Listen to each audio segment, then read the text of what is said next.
reason why we met Curtis, because they had an idea that we needed a young adults group at the church. And so a year after my wife and I got married, Curtis came into the group, and the first thing he said was, "You're crazy, you married your wife after knowing her for only 3 months." And I don't know if you guys know, but Curtis is kind of competitive. And so about, I don't know, a couple months later, he came back and said, I'm getting married. Pretty much. And I think we were part of some of those conversations, but the fun part, I think, was that, you know, we were asking, the word that I think I would use is fresh off the boat. When Ayda came, and my wife, who, you know, I met through the church as well, I kind of looked at Ayda as a younger sister, and I kind of pick on my younger sisters. And so, you know, she had a thick accent, and we took every opportunity to pick on her. And we did.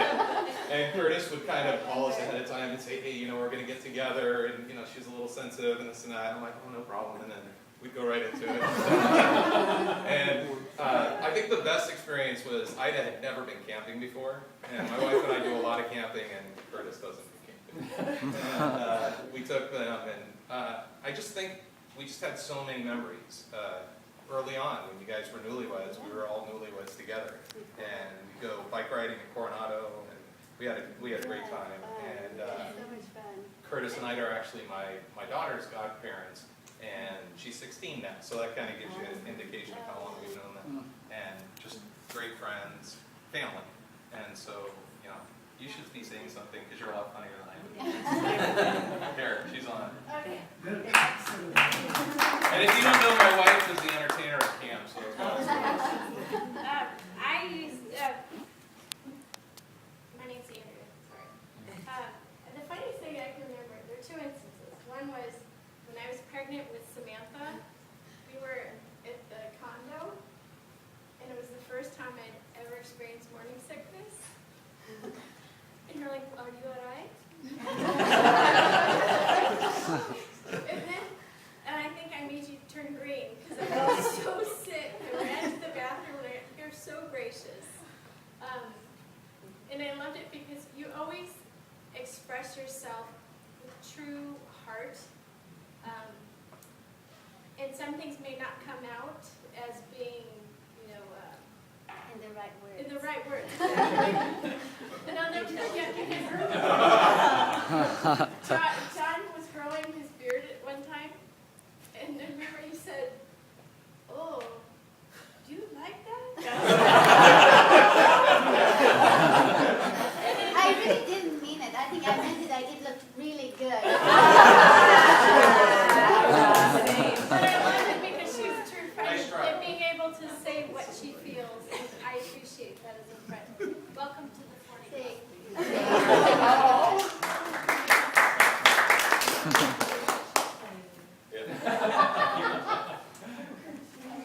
Well, I will. We're not done. Any of the seated group is welcome to jump in. So, I'm Brad Cohen, and I'm a neighbor, and we've had the good fortune to know the Dadians since they moved into our neighborhood. But I actually met Charisse about 3 weeks before the Dadians moved into our neighborhood at a tennis tournament. And Charisse was telling me how she had a nephew that was this fabulous tennis player and a brother who was the world champion tennis player and even won the Syrian World Championship. She could still beat him. And sure enough, 3 weeks later, some guy knocks on my door and catches my wife just as she came out of the shower. Which is cool, I guess.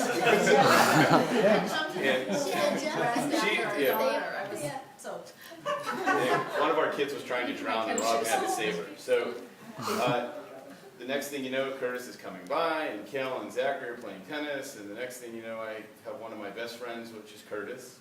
And the best part about Curtis is Ayda comes along for the ride. By far, Ayda is the best part. Especially if you go out to dinner and give her a glass of wine. Because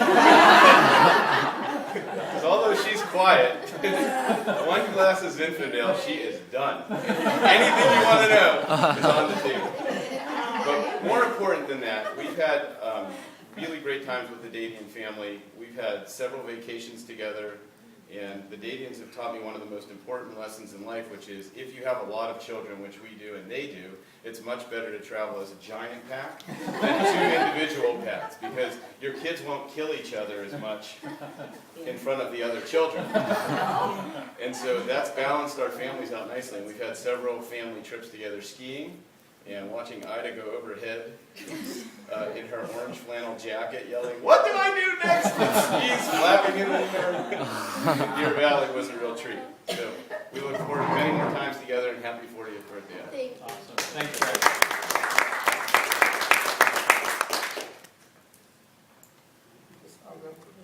We're also neighbors of Curtis and Ayda, and I guess we met about 4 or 5 years ago.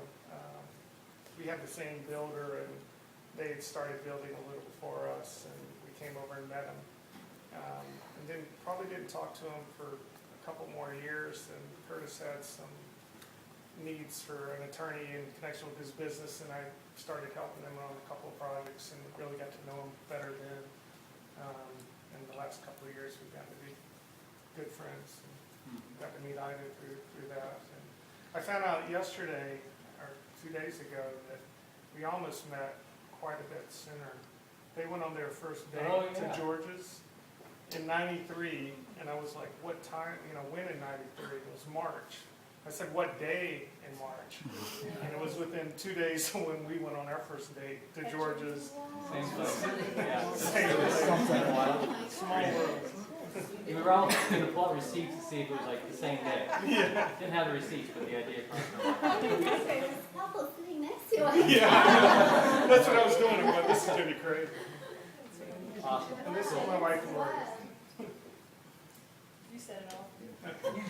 Thank you, Scott. All right, I get to say something. I'm Brad's wife, Robin, and I just want you to know that I felt so bad this morning not calling you to say happy birthday.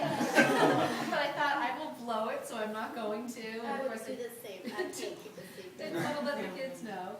But I hope you have a wonderful birthday because you're such a wonderful person. And we're so blessed to have all of you as our friends and neighbors. You guys, thank you. So nice to have you guys. Everybody, oh my gosh, I want to say I feel standing here, hearing all these wonderful words from all of you guys. I feel so fortunate to have such amazing family, friends around us that are so supportive, and I know they're always there for us, even though we don't always get to see everybody all the time, but there's connection. We love everybody. We feel so fortunate to have all of you in our life. Thank you for coming.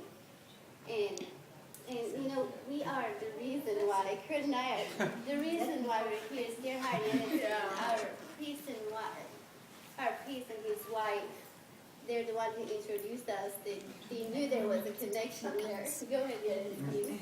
I am the famous one. Responsible party. For hire. Matchmaker for hire. I don't do that too often, but Curtis came to the church, and I said, Curtis, we need a male figure in our Sunday school. They're all ladies, and these little boys, they're not paying attention to us. So why don't you teach with me Sunday school? I said, okay. And I even didn't know that if he knows anything about Bible, So he came, and they all loved him. And I went sometimes secretly to see what he's doing. They were all paying attention.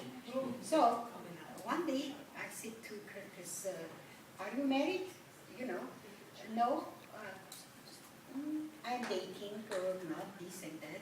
Then I said, oh, okay. Then next morning we got a telephone call from an aunt saying that her niece is here. Oh, I said, there is a nice guy here. Maybe I'll introduce without seeing Ayda. Without seeing Ayda, and not knowing too much about Curtis, but because he's good in Bible, so I said, So Curtis, I said, did I say that before? Because she came to church or what? Say what? Okay, I called the aunt and said, tonight we have church function. Why don't you bring your niece? but I didn't say that I'm going to introduce to somebody. So Ayda came with her aunt, and Curtis came that night. I think I told you that night, that I'm going to introduce you somebody. So in the church, while we're praying, praising the Lord, Curtis come and sees Ayda, and he falls in love. And I think same thing with her, without even one word before that. So I left them alone. 15 days later, they come and they said that they're going to get engaged. I said, oh, no. This is don't do that. She's from Aleppo. You're American born. I know you're going to get in trouble. Because these people from Aleppo, they like to know if he speaks Armenian, if he's Christian, if his whole family speaks Armenian, if he likes Armenian food, or all these things, Armenian. I said, Curtis, don't do that. It's too early for this. He said, no, we love each other. So to make the story short, then they start courting, and then suddenly the parents, they say, no, we don't want to send our daughter to America. What is this? He doesn't speak one word Armenian. How is this going to happen? They called the diocese, they called here and there, and several times, yes or no. My husband, who's the priest, 7 times changed the date of the wedding. So I went to him and I said, why don't you use pencil? It's easy. So, make the story short, they got married in our church, and we were so blessed with Ayda, with Curtis, that, I mean, I wish everybody, oh yes, they're beautiful children, Lacey, Sila, and Kurt. So, and then they got baptized in our church. Only one went to Aleppo, but the rest they got baptized in our church. And we're so lucky to have them in our community. Anytime when I see them, their happiness, and I said, wow, I did it well. You know, because sometimes you introduce people and then you get in trouble. But this time I was not in trouble. So if we have a church function in our church, and some of you are not married, if you come to the church, you will meet people.